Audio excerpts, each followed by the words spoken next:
Cooper Marcher here. This is your CCC update for July 8th, 2024. That's Cooper's Critter Crew. Nelson reported from the ship on their holiday. They are on their way to Iceland, having a wonderful time in Norway.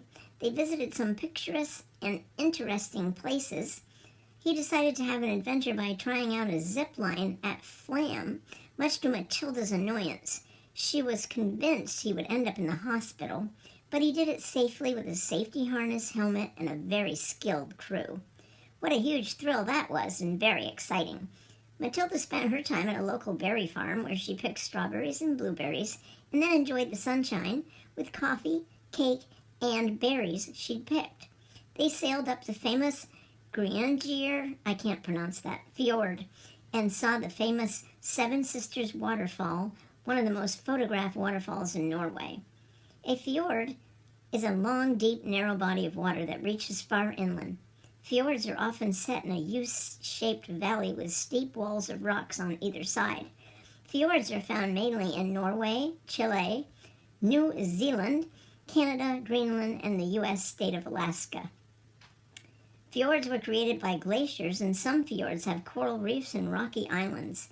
They can be very deep, some around 4,500 feet at the deepest point.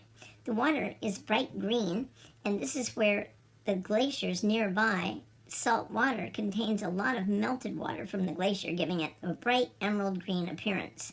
In the UK, Larry reported on race day. It was a lovely sunny day. Lightning won the foot race, and Swen won the drone race. No surprise there, really. He loves to win, but he's always working on improvements on his drone. Twinkle is getting good at baking their treats. They had peanut butter cookies, walnut and pecan muffins, and lots of fresh fruit and lemonade, too. Meanwhile, back in the US of A, Lenny and Lucy reported from the north end of Burlington on Earl's activities. It takes two of them to keep accurate track of Earl.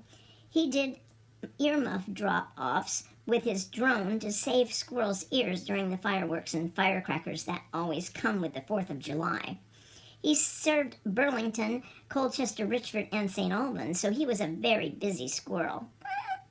Lenny and Lucy were having computer issues yesterday, and they will be busy this week helping out their dad. It has been hot here, hot and humid, and we're enjoying our air conditioning for sure. We only had one episode of rogue fireworks in the neighborhood, and that was annoyingly noisy. Other than that, all we heard was the big show in Burlington, so overall, it was tolerable. I spend time on my beloved porch in the mornings, but it gets too hot out there sometimes in the afternoon. I'll be busy this week since the painters are going to try to finish up the house, hopefully, depending on the weather, of course, and they need my constant supervision. Earl won the drone race this week, and it was a gorgeous day. Susie won the foot race in a surprise upset. There were lots of spectators since it was so beautiful outside. Finally, the humidity has lifted a bit, but it's still really warm. I hope you had a great week, and I hope you have a wonderful week this week. Please remember to continue to be kind to one another and to all animals, too. Cooper Marcher here. Ciao.